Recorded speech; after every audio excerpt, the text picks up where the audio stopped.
오늘처럼 주일날 한 부부가 예배드리기 위해서 예배당에 나아갔습니다.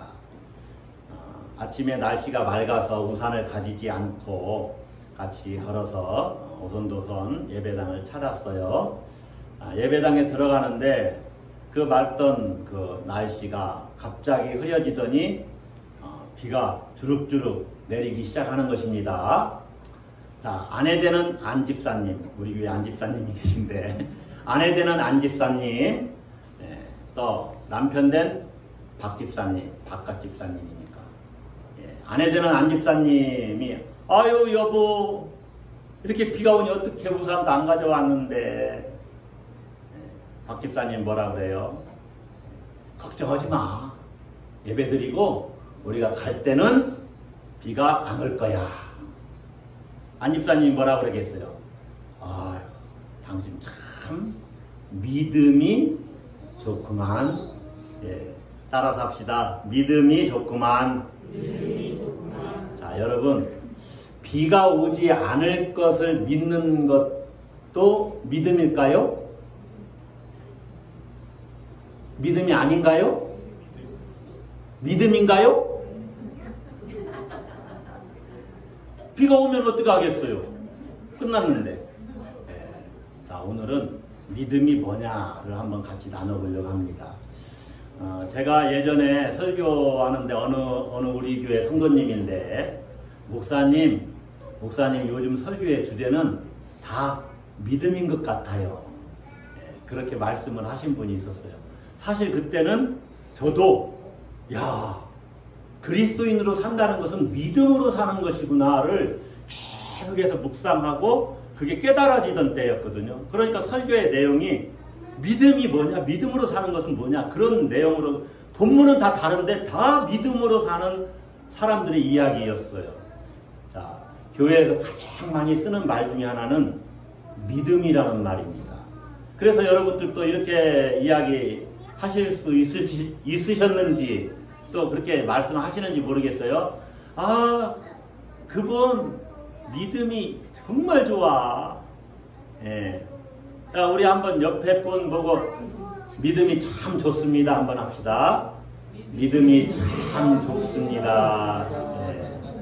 믿음이 참 좋습니다. 교회에서 그분, 그 권사님, 그 장로님, 그 집사님, 그 성도님 믿음이 너무 좋아요. 자, 반대는 어떻습니까? 그 집사님 믿음이 왜 그래? 믿음이 시원찮아. 이런 말들을 합니다. 여러분은 또 이런 고민이 있으실지 몰라요. 저도 가끔 고민이 있는데 이런 겁니다. 나는 왜 이렇게 믿음이 없을까? 자, 옆에 분이 칭찬해 준다고 너무 또 교만해질까 봐서 자기를 향해서 한번 또 합시다. 나는 왜 이렇게 믿음이 없을까? 나는 왜 이렇게 믿음이 없을까? 자, 성경에는요 믿음에 대한 이야기가 많습니다. 예수님도 사람들을 향해서 믿음이 좋다? 너 왜 이렇게 믿음이 없느냐? 이렇게 말씀을 하셨어요. 그래서 내 믿음이 너를 구원하였다. 당신 믿음이 당신을 구원한 것입니다. 이렇게 얘기를 한 것이죠. 믿음이 좋은 사람들을 향해서는 내 믿음이 크도다. 또 이스라엘 중에서도 이만한 믿음을 본 적이 없다. 이렇게 믿음을 칭찬하셨어요. 그런데 믿음이 적거나 없는 사람들을 향해서는 믿음이 작은 자들아 왜 의심하였느냐 하물며 너희일까 보냐 믿음이 작은 자들아 이런 식으로 책망하셨습니다. 오늘 우리가 믿음에 대한 이야기를 할 텐데 여러분 믿음은 어떤 믿음입니까? 여러분 믿음의 수위는 어떻습니까? 자기가 정확히 성경을 표준으로 해서 자기 믿음의 수위를 점수를 매길 수 있다? 이것은 대단한 통찰력이 있는 것입니다. 오늘 말씀을 들으면서 내 믿음은 어떤 믿음일까를 한번 여러분 점검을 해보세요. 자, 오늘 본문은 히브리서 11장 1절부터 3절, 8절부터 16절 이 말씀은 믿음이 뭐냐? 믿음을 정의해주고 있어요.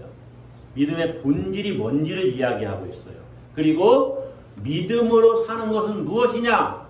계속해서 믿음의 선조들 이야기를 하는데 우리가 읽은 오늘 설교 본문은 아브라함과 그의 가족이 어떠한 믿음의 삶을 살았는지를 이야기합니다. 자, 믿음의 본질이 뭐냐? 믿음이란 무엇인가? 1절에서 뭐라고 말합니까? 믿음은 바라는 것들의 실상이요 보이지 않는 것들의 증거니 그랬어요. 믿음의 정의예요. 믿음은 이런 것이다 라고 딱 정의를 내려주는 것입니다. 자, 같이 한번 읽어봅시다. 1절 믿음은 바라는 것들의 실상이요 보이지 않는 것들의 증거니. 자, 여러분 제가 말씀드릴 때 들었고 같이도 읽었는데 이게 귀에 확 들어오고 이해가 됩니까? 좀 말씀이 어렵지요. 이 말씀이 어떤 말씀이냐면 바라는 것들, 이것은 희망하는 것, 그런 뜻입니다. 그러니까 믿음은 소원하는 것, 바라는 것, 그것의 증거다, 실상이다, 그런 말인데 이 실상이라는 말은 실체, 기초, 확증, 그런 뜻이 있어요. 그리고 그 아래에 서는 것, 그러니까 믿음은 바라는 것들 아래에 이렇게 서는 것이다. 여러분, 바라는 것이 없으면 그 아래 설 수도 없잖아요. 그러니까 믿음은 바라는 것들의 실체다. 이 실체는 내가 혼자 생각한 실체가 아니라 객관적인 실체입니다. 모든 사람들이 인정하는, 많은 사람들이 인정하는 실체예요. 그것이 믿음이라는 거예요. 아주 쉽게 얘기하면 이것입니다. 믿음은 희망하는 것들의 확신입니다. 바라는 것, 희망, 호프. 이때 바라는 것은 호프, 희망하는 것이거든요. 그러니까 여러분 이 말씀을 바라는 것들의 실상, 이게 무슨 말이지? 희망하는 것들의 확신이라는 거예요. 따라서 한번 합시다. 희망하는 것들의 확신. 예. 그러니까 믿음은 우리가 희망하는 것을 확신하게 한다, 그 말이에요. 자, 두 번째, 보이지 않는 것들의 증거도 이렇게 한번 해석을 해봐야 되겠죠. 이 증거라는 말은 어떤 사실, 행위를 이야기합니다. 사실이다. 어떤 사건이 있었던 것, 사건, 그런 의미예요. 증거라는 말. 실제 있었던 것이라는 거죠. 그런데 보이지 않는 것들의 증거라는 거예요. 이 보이지 않는 것들이 있고 보이는 것이 있는데 이 보이는 것은 보이지 않는 것들로 말미암아 나타났대요. 세상 창조 이야기를 3절에서 이야기하고 있잖아요. 지금 이 모든 보이는 것들은 보이지 않는 것에서 나왔다는 거예요. 이 말이 무슨 말이냐면 하나님이 말씀으로 이 세상을 창조했다, 그 말입니다. 어떤 있는 것으로 만들었다는 것이 아니라 없을 무자, 없는 것으로부터 만들어졌다. 그것에 대한 증거다. 이게 믿음이래요. 자, 그리고 이건 과거 일이지만 앞으로 있을 일이죠. 앞으로 어떤 것이 분명히 있을 것인데 그게 보이지 않는 것으로부터 있어진대요. 예. 오늘 설교를 쭉 듣다 보면 이게 무슨 말인지 아는데 일단 제가 점검을 해드리고 간다면 하나님 나라 지금 보이지 않지요. 그런데 그것의 증거가 우리의 믿음이라는 거예요. 자, 믿음은 바라는 것들의 실상, 희망하는 것들의 확증, 확신이요. 보이지 않는 것들의 어떤 사실, 증거다. 그러니까 실상이나 증거, 이것은 모두 다 확실한 어떤 것을 말해요. 확실하다. 확실하다. 여러분, 콩으로 메주를 씁니까? 안 씁니까? 자, 팥으로 메주를 씁니까? 안 씁니까? 예. 안 쓰는 걸로 알고 있지만, 며칠 전에, 한 1, 2주 전에 뉴스에서 팥으로 메주를 쓰는 기업체인가 뭐가 나왔대요. 실제로. 그래서 팥으로도 메주를 쓰는구나. 네. 여러분 안 보셨어도 제 말을 믿어주세요. 믿음이에요. 믿음. 제가 정말 뉴스에서 봤어요. 뉴스인가 이거 TV에서 봤어. 집사람도 무슨 팥으로 매주를 쓰냐? 콩으로 쓰지. 팥으로 매주를 쓴다. 예, 그 믿음이. 자, 어떤 확실한 것, 이게 믿음이라는 거죠. 어떤 것에 대해서 확실한 거다. 그런데 바라는 것들에 대한, 희망하는 것에 대한 확증, 확신이래요. 그러니까 이 믿음이야말로 우리 삶의 가장 확실한 태도, 토대, 태도가 아니라 토대. 우리 삶에 대한, 삶에서 가장 확실한 토대가 믿음이래요. 특별히 우리 그리스도인들이죠. 그런데요, 여러분, 믿음을 오해하면 안 됩니다. 바라는 것들의 어떤 실상이니까, 바라는 것들을 내가 확신하는 것이니까, 내가 바라는 것들이 이루어진다는 것을 믿는 것, 이게 믿음인가? 이렇게 생각할 수가 있겠죠. 이 말은요, 이 바라는 것이 뭔가에 따라서 다릅니다. 바라는 것이 내게서 나왔느냐, 하나님으로부터 온 것이냐에 따라서 달라요. 그러니까 내가 원하고 내가 바라는 것이 이루어질 것이라고 믿는 것이 믿음이냐? 이것은 믿음일 수도 있고 아닐 수도 있습니다. 예. 여러분, 내가 소망하는 것이 이루어질 줄을 확신하는 것은 어떤 면에서는 믿음이긴 해요. 예. 그런데 그런 어떤 확신은 그 사람에게 좋은 영향을 끼치는 면이 분명히 있습니다. 왜냐하면 고달픈 인생살이에서 그래도 내가 소망하는 것이 이루어질 것을 믿고 힘을 내야지 좋은 영향력이 있는 것이죠. 긍정적인 차원이 있는 것이죠. 그리고 때로 그것이 어떤 신앙의 능력을 또 나타내 보여주기도 합니다. 예를 들면 정말로 예배드리고 나가는데 비가 갰어요. 이야, 내 믿은 대로 됐구나. 하나님이 내 기도를 들으셨구나. 이게 신앙의 능력으로 작동을 하는 거죠. 예. 차들이 빽빽하게 주차된 주차장에 들어서는데 보니까 빈자리가 하나도 없어. 그래서 이제 딱 오른쪽으로 꺾어서 돌아가면서 하나님이 나를 위해서 한 자리 정도는 예비하셨을 거야. 우리 하나님은 여호와 이레의 하나님이야. 이게 믿음입니까? 그럴 수도 있고 아닐 수도 있습니다. 하나님이 나를 불쌍히 여기서 날 더운데 내가 한 자리 예비해 놨어. 저쪽에 밖에 한 자리가 비었네. 할렐루야 하나님 감사합니다. 그런데 한 자리도 안 비었어요. 다시 한 바퀴 돌면서 하나님 한 자리가 빌 줄로 믿습니다 하고 비었는데 정말 비었으면 감사하고 안 비었으면 오늘은 하나님께서 조금 많이 걸으라고 하시는구나 하고 다른 데다 바킹하고 와야 되겠죠. 예. 예. 여러분, 이러한 경우 한 자리를 하나님이 나를 위해서 비워두셨을 거야. 이런 믿음은요, 궁극적으로는 믿음의 본질이 아닙니다. 왜 그래요? 그것은 나로부터 나왔기 때문에 그래요. 나로부터 나왔기 때문에. 내가 원하는 것이 이루어질 줄을 확신하는 방식의 신앙생활로는 하나님과의 관계가 깊어지질 않아요. 이게 아주 중요합니다. 믿음은 하나님과의 관계성에서 나오는 거예요. 자리가 한 자리가 주차할 자리가 한 자리가 비어있는 것 하나님하고 나와의 관계에 큰 영향을 미치는 일이 아닙니다.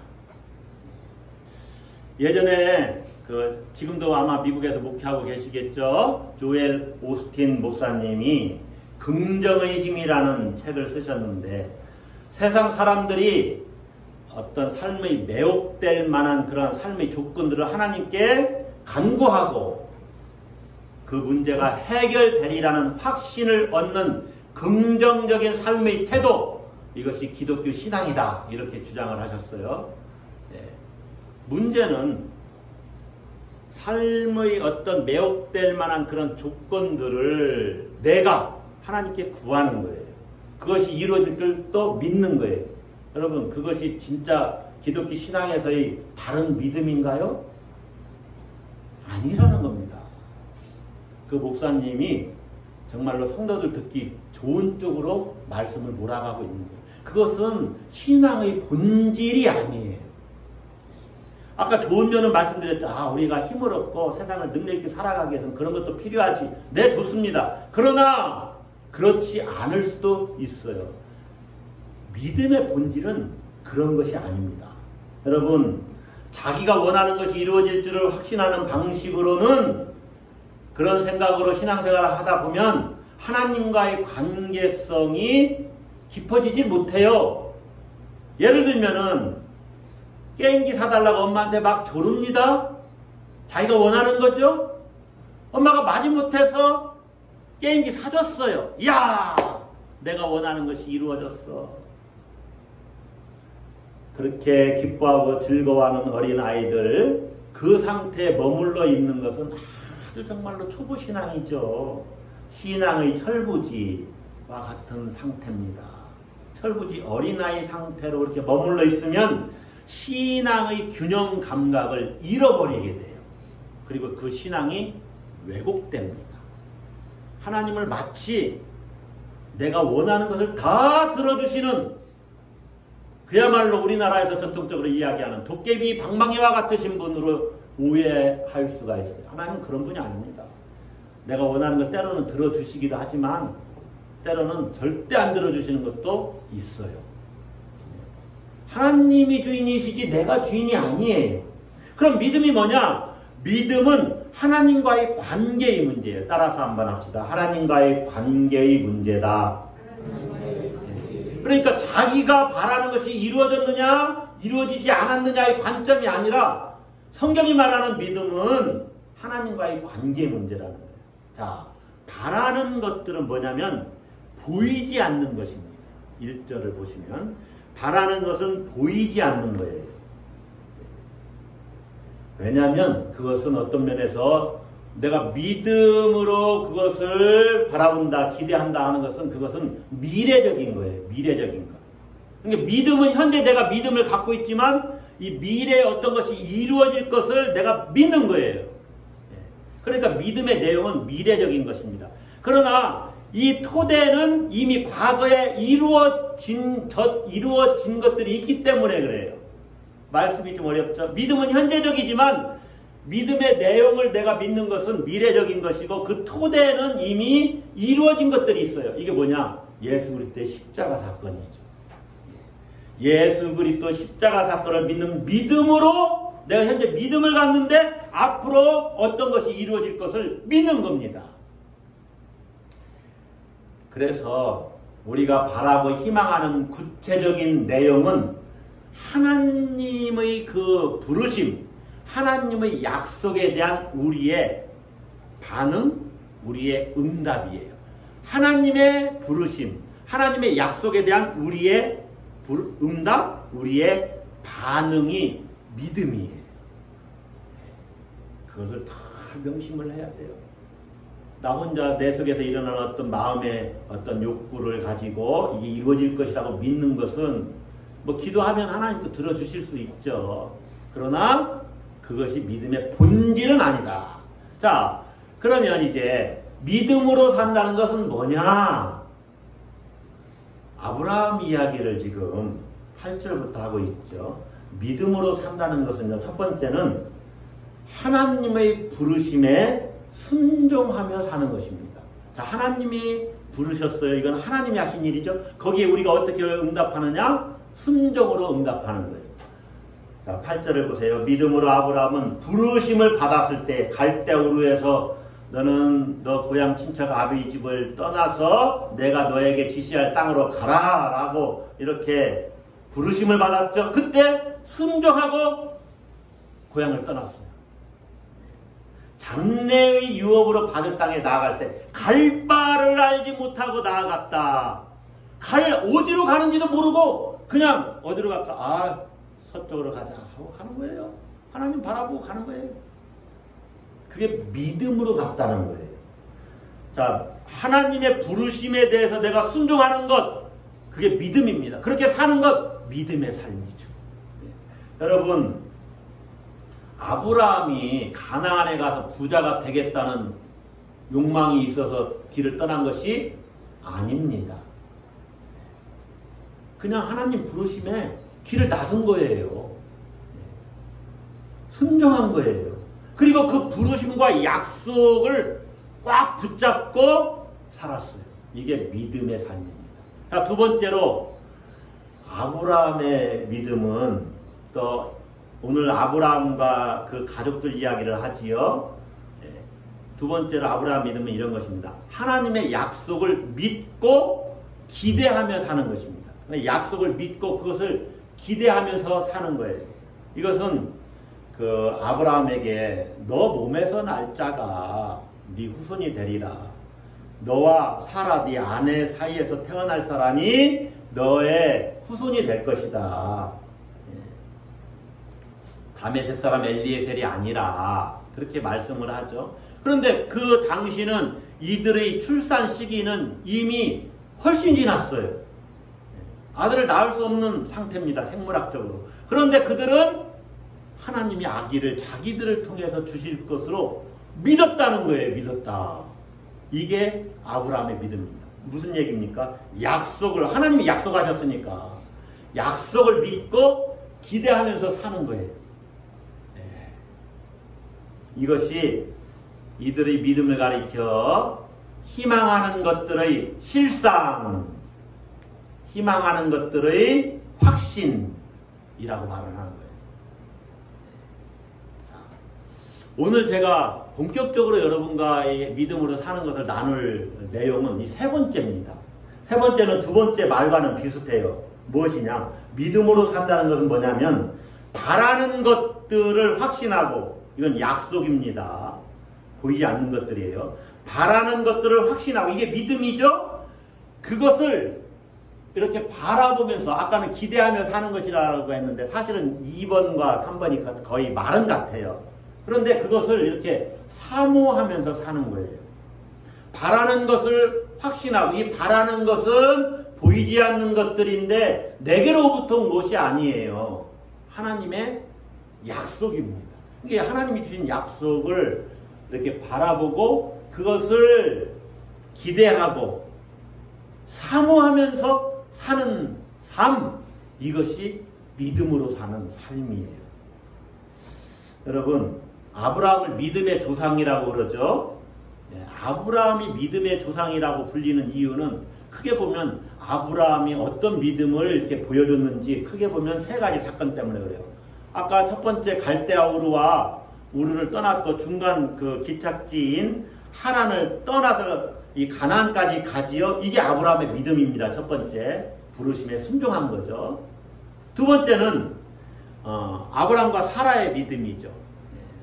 자녀를 잉태치 못하고 출산하지 못했는데 하나님의 약속으로 우리 사이에서 자녀가 태어날 것이구나, 이걸 믿은 거예요. 1년 후에 정말로 이삭이 태어나지. 자, 세 번째는 오늘 본문에 나와 있지 않지만 오늘 본문 다음에 나오는데 이삭을 바치라는 하나님의 명령에 아브라함이 순종해서 이삭을 정말로 번제로 드릴 뻔한 사건, 하나님이 이미 받았다고 그랬죠. 그 사건, 이 세 가지 사건이 아브라함의 믿음을 이렇게 보여주는 사건입니다. 이렇게 이야기를 합니다. 그래서 성서 기자가 성서에서 아브라함을 믿음의 조상이라고 하는 거예요. 그런데 여러분, 이 세 가지 사건에는 공통점이 있어요. 어떤 공통점이 있냐면 우리가 이성적으로 이해하기 어려운 논리입니다. 어떻게 자식을 바치라고 하고 어떻게 그 생산할 수 있는, 자녀를 출산할 수 있는 나이가 훨씬 더 지났는데 아기가 그들 사이에서 태어날 수 있겠느냐. 물론 이제 75세 됐어도 고향 땅을 떠날 수는 있어요. 그런데 갈 바를 알지 못하고 어떻게 떠나냐. 어디로 가는지는 알고 가야 될 거 아니에요. 이성적인 논리로 받아들이기 힘든 하나님의 약속을 아브라함이 받아들였다는 공통점이 있어요. 그 약속이 바로 바라는 것들이고 보이지 않는 것들입니다. 자, 여기서 우리가 한번 점검을 해보고 가야 되는 내용이 있는데요. 여러분, 믿기 힘든 허황된 것이라도 무조건 믿으라는 것이냐? 어떻습니까? 여러분, 믿기 힘든 허황된 것을 무조건 믿으라, 이렇게 생각하시면 안 됩니다. 자, 아이가 큰 병에 걸렸어요. 병원을 가서 치료를 해야 되는데 이분은 평상시 믿음이 좋다는 소문이 난 권사님이에요. 그러니까 어떤 생각이 들었냐면 기도를 한번 이 자식을 얘를 고쳐봐야 되겠다 하는 나름대로는 본인의 믿음이고 확신이 들었어요. 여러분 그게 정말 믿음인가요? 잘못하면 애 잡습니다. 예. 여러분 이런 태도는 광신자들의 믿음입니다. 열광주의자들이 그런 행태를 보이는 거예요. 신앙의 열광주의자. 이것은 어찌 보면 믿음이라기보다는 자기 욕망을 자식에게 투사시키는 거예요. 마치 자녀들의 성공에 자기 삶을 부모가 투사시키는, 내가 성공하지 못했으면 얘는 성공시켜야지 하고 막 애를 닦다가 이렇게 투사시키는 거와 마찬가지예요. 내 믿음을 얘 병을 한번 내가 기도로 고쳐봐야지 하고 얘에게 투사시키는 거예요. 그래서 야 권사님 그렇게 기도하시더니 누구 그 자식 그 아들 병이 나았네, 권사님 믿음이 대단하십니다, 이 말을 듣고 싶은 거예요. 큰일 납니다. 여러분 병원 가서 치료받는 것도 믿음입니다. 아멘. 그러나 치료자는 하나님이십니다. 할렐루야. 치료는 하나님이 하시고 병원 의사의 진단과 진찰 약을 통해서 내가 치료받는 거예요. 기도하면서 가서 약 먹으면 다 나았을 것을 계속 병을 키우고, 그게 바른 믿음이 아니다 그 말입니다. 하나님이 세상의 모든 인간에게 유익한 것들은 하나님이 주신 일반 은총으로 받아들여야 돼요. 할렐루야. 아브라함은요 자신의 욕망을 투사한 게 아니에요. 하나님의 약속에 자기 운명과 미래를 걸고 길을 나섰고, 정말로 하나님이 우리 두 사람을 통해서는 이제 우리는 생물학적으로 자녀를 출산 못하는데 하나님은 하실 수 있으실 것이다, 하나님 약속했으니 이루어지겠지 라고 믿은 겁니다. 할렐루야. 그러니까 이삭을 잡으려고 했을 때도, 칼을 들어서 잡으려고 했을 때도 이삭을 다시 살려주실 줄로 믿었지요. 자, 이 세 가지 사건에 대한 공통점은, 첫 번째는 허황된 일로 조금은 논리적으로 받아들이기 힘든 하나님의 약속을 아브라함이 받아들였다는 것이라고 했죠. 두 번째는 뭐냐면 이 세 가지 약속들은요, 바라는 것들은요, 이 땅에서 다 실현이 됐다는 거예요. 이루어졌다는 거예요. 가나안 땅을 유업으로 받았지요. 또 실제로 이삭이 태어났지요. 그리고 이삭을 통해서, 야곱을 통해서, 그들 후손을 통해서 하늘의 별과 같이 바다의 모래처럼 후손들이 많아졌습니다. 민족을 이루었어요. 다 이 땅에서 이루어졌습니다. 물론 아브라함은 수명이 있으니까 그걸 다 보지 못했죠. 민족이 이루어지는 것을. 그런데요, 자, 이제 본문 13절부터의 내용은 분위기가 싹 달라집니다. 아브라함이 약속을 못 받았다는 거예요. 아니, 땅과 또 재산, 자녀에 대한 그 약속을 받았거든요. 약속을 받았는데 13절에서는 약속을 못 받았대요. 어떻게 갑자기 느닷없이 이 짧은 본문 속에서 분위기가 이렇게 바뀌냐. 그것을 우리가 한번 나누어 봐야 돼요. 자, 13절 보세요. 이 사람들은 다 믿음을 따라 죽었으며, 이 사람들은 쭉 위에 보면은 9절에 보면 아브라함 이야기 나오고 이삭과 야곱도 장막에 거했다, 그런 얘기 나오죠. 또 11절에 믿음으로 사라 자신도 나이가 많아 단산하였으나 잉태할 수 있는 힘을 얻었다. 근데 이 사람들은 다 믿음을 따라 죽었으며 그랬는데, 그 다음 말씀이 약속을 받지 못하였으되 그래요. 예. 사실은 위에 다 받았다고 얘기해놓고서 또 약속을 못 받았대요. 왜 그렇게 말씀을 하고 있을까? 여러분, 그 이유는요, 아브라함이 자신을 나그네 외국인으로 여겼기 때문에. 아니 가나안 땅을 받았어요. 여러분 아브라함이 지금으로 말하면 지난주에 우리가 믿음 생활 잘했던 11조 많이 냈던 누구 이야기를 들었죠? 예? 록펠러. 예. 제가 방금 한 20초 전까지는 이름이 생각났는데 지난주에 하니까 이름이 딱 까먹어버렸어요.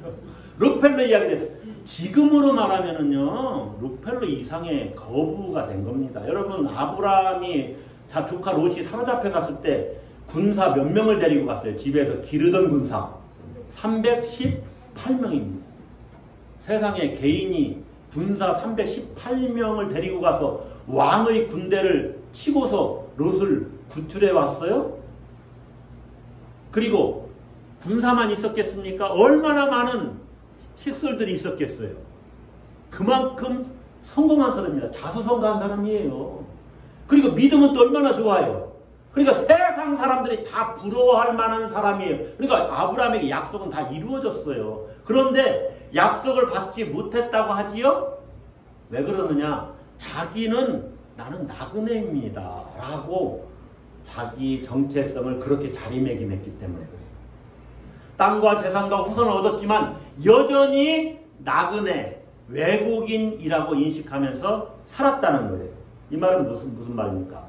갈대아 우르를 떠나서 가나안 땅에 정착을 했지만 가나안 땅이 자기 영원한 거처가 되는 것이 아니다라는 인식을 갖고 살았다는 거예요. 그래서 그곳에 집을 짓질 않았어요. 장막에 살았다고 그래요. 예, 9절에 보면 약속의 땅에 거류했습니다. 약속의 땅을 받은 거예요. 그런데 동일한 약속을 유업으로 함께 받은 이삭 및 야곱과 더불어 장막에 거하였다. 이건 고정된 집이 아니에요. 이동식 집입니다. 왜 그랬어요? 나그네 인식을 갖고 살았으니까. 여러분, 가나안이 본향이 아니요? 갈대아 우르가 본향이 아니라고 생각하고 살았어요. 그래서 아브라함은 더 나은 본향이 있다. 더 나은 그 본향을 사모하면서 살았다고 이야기를 합니다. 그 본향은 이 땅에 있는 것이 아니에요. 하늘에 있는 거예요. 하늘에서 이루어질 거예요. 그렇기 때문에 약속을 받지 못했다라고 성경 기자가 이야기하는 거예요.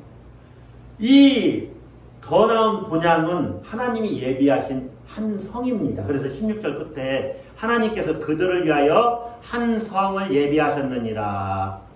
요한 계시록의 견해에 따르면 이것은 새 예루살렘 성을 이야기하는 것입니다. 다시 말하면 아주 쉽게 더 나은 본향 한 성은 하나님 나라입니다. 할렐루야. 하나님 나라를 사모하면서 살아갔어요. 여러분을 한번 점검해보면서 대답을 해보세요. 여러분은 여러분 인생이 나그네 인생이라고 이렇게 여기십니까? 어떤 분은 맞습니다. 인생은 나그네입니다. 그냥 왔다가 잠시 거쳐가는 것입니다. 라고 인식을 하면서 살아갈 수가 있고, 어떤 분은 그런 것을 인식하지 못하고 살아갈 수도 있어요. 많은 분들이 그런데 이제 이야기를 하다 보면 그렇죠. 인생 나그네죠. 뭐 이렇게 이야기를 하는데 왜 그것을 깊이 있게 인식을 못하냐면 우리 삶이 너무 바쁘기 때문에 그래요. 너무 급한 일들에 쫓기면서 살아요. 그러니까 급한 일들이 너무 많으니까 거기에 신경 쓰다 보니까 아, 인생은 나그네지. 이것을 자주 인식을 못하는 거예요. 경제적인 문제 허덕입니다. 또 사회적인 명예 때문에, 정치인들은 정치 문제 때문에 늘 골머리를 쓰면서 이렇게 살아갈 수가 있어요. 부부간에도 어떤 갈등과 어려움들이 있을 수 있습니다. 또 자식들 문제도 있을 수 있어요. 또 자기가 세상에서 출세해야 되는데 직장에서 출세해야 되는데 여러 가지 그런 문제들로 너무나 바쁘고 분주한 삶을 사는 거죠. 그러니 나그네 인식을 자주 못하면서 살 수가 있어요. 거기에 집중하지 못하는 거죠. 자, 지금 말씀드린 뭐 자기 문제나 경제적인 문제, 회사에서의 문제, 부부간의 어떤 갈등과 문제, 자녀 문제, 사회적인 명예, 또 뭐 학문, 학업, 여러 가지 문제들, 이런 것들을 우리가 살면서 그걸 초월해서 살 수는 없습니다. 실제로 우리는 이 땅에 발을 디디고 살으니까. 아브라함도 조카 롯을 빨리 하면 루카가 돼버리네요. 조카 롯이 사로잡혀 갔을 때 가서 구출해내야 되는 다급한 문제가 일어났지요. 또 자기 부인 사라와 둘째 부인인 하갈의 그 갈등과 긴장을 이걸 또 해소해야만 되는 문제도 안고 살았습니다. 인생은 그런 문제들이 끊임없이 있어요. 우리도 예외가 아닙니다. 예. 우리도 배고프면 밥 먹어야 하고, 아프면 병원 가서 또 진찰하고 치료해야 되고, 예. 또 경제적인 실패를 하지 않기 위해서 열심히 노력하고, 뭐 누가 우리를 공격하면 또 그걸 또 지혜롭게 또 방어도 해야 되고, 예. 인생살이는 늘 그렇게 급하고 분주한 일들이 넘쳐난다는 거예요. 그런데 중요한 것은 그럼에도 불구하고 우리 삶이 나그네라는 영적인 이 실존, 그것을 망각하면 안 된다는 것이죠. 우리 삶이 나그네구나. 급한 용무에 쫓길 때는 어쩔 수 없죠. 급한 일에 쫓길 때는 어쩔 수 없더라도 자주자주 수시로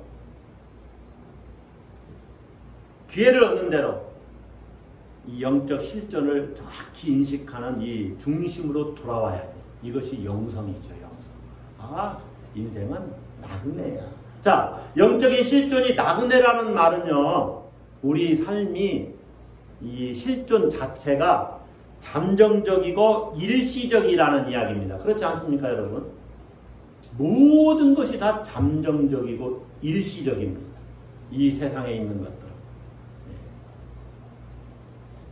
자동차 좋은 차를 사도 뭐 좀 타면은 뭐 요새는 뭐 20만 30만 킬로까지 탄다고는 하는데 차가 너무 잘 나가서, 그래도 그게 영원합니까? 좋은 집을 하나 장만하기 위해서 돈을 많이 평생 벌었어요. 그래서 좋은 집을 장만했어요. 그 집에 내가 영원토록 삽니까? 아니잖아요. 집이 없으면 불편한 게 많이 있지요. 예. 그러나 좋은 집을 샀다고 해서 불편한 게 모두 다 사라졌습니까? 그런 것도 아니잖아요. 세상의 모든 것은 다 그래요. 직장도 그렇고 권력도 그렇고 심지어 국가도 그렇습니다. 예. 모든 것이 일시적이고 잠정적인 거예요. 그걸 인식을 해야 돼요. 제가 지금 세상의 모든 것이 허무하다, 다 무의미하다, 그런 말씀을 드리는 게 아닙니다. 잠정적이고 일시적이니까 그냥 먹고 즐기고 마시고 그렇게 살자, 그런 말씀을 드리는 것이 아니에요. 우리 삶의 실상이 나그네다 하는 것을 말씀드려요. 나그네 의식을 갖고 살아야 된다. 자, 나그네 의식을 갖고 산다는 것은요, 더 나은 본향을 바라보면서 산다는 거예요. 더 나은 본향을 바라보면서. 이 본향, 하늘에 있는 이것은, 이 하늘에 있다고 그랬죠. 이 본향이 바로 하나님 나라인데, 하나님 나라가 어떤 것입니까? 생명이 완성되는 곳이죠. 부활 생명이 있는 곳입니다. 그것을 사모하면서 사는 거예요. 여러분, 아브라함은 하늘의 본향을 찾는 사람이었어요. 그래서 본문에서도 뭐라고 말합니까? 14절에 외국인과 나그네라고 말하는 것은 자기들이 본향 찾는 자임을 나타냅니다. 나는 나그네 인생을 삽니다 라고 말하는 것은 나에게 내가 갈 본향이 있다는 것을 의미하는 거예요. 본향을 찾는 사람이지만 이 땅에서 살기 때문에 참된 본향이 아닌 이 땅에서의 삶은 여러분 힘들고 고되고 어렵습니다. 이 땅의 삶은 그래요. 나그네 인생이 그렇다 그 말이에요. 그걸 이해를 하고 살아야 돼요. 어차피 이 땅에서는 외롭고 고독하고 힘들다 그 말입니다. 때로 또 질병이 우리를 또 치잖아요. 때로 환영도 안 했는데 오잖아요. 이 땅에 살면 그런 실존이라는 거죠. 이것은 모든 인간에게 공통되는 거예요. 자, 말씀을 정리하겠습니다. 여러분이 바라고 희망하는 것은 뭡니까? 그것이 하나님으로부터 온 것입니까? 믿음은 바라는 것들의 실상이라고 그랬어요. 바라는 것들은 보이지 않는 것을 이야기해요. 그것은 곧 하늘에 있는 거예요. 궁극적으로는 본향을 이야기하는 것입니다. 다시 말하면, 쉽게 이야기하면 구원과 영생을 말하는 것이고, 우리 생명이 완성되는 부활을 말하는 거예요. 할렐루야. 우리는 그것을 바라보면서 사는 거예요. 그것이 믿음으로 사는 거예요. 여러분, 세상살이가 너무 바쁘고 고단해도, 또 때로 어떤 위기가 와도 우리에게는, 나에게는 더 나은 본향이 있다. 완성될 하나님의 나라, 영원한 생명, 그 완성될 그 생명, 그것이 나에게 주어질 것이다. 때로 이 나그네 인생은 고달프고 힘이 들어도 나에게 본향이 있기 때문에 내가 힘을 내야지. 그리고 그 본향이 있음을 믿고, 지금은 보이지 않지만 그 영원한 하나님 나라를 믿고 살아야지. 이것이 믿음으로 사는 삶입니다. 할렐루야. 여러분, 힘을 내십시오. 여러분에게 더 나은 본향이 있습니다. 그 믿음을 따라 사시기를 주의 이름으로 축복합니다. 기도하십시다.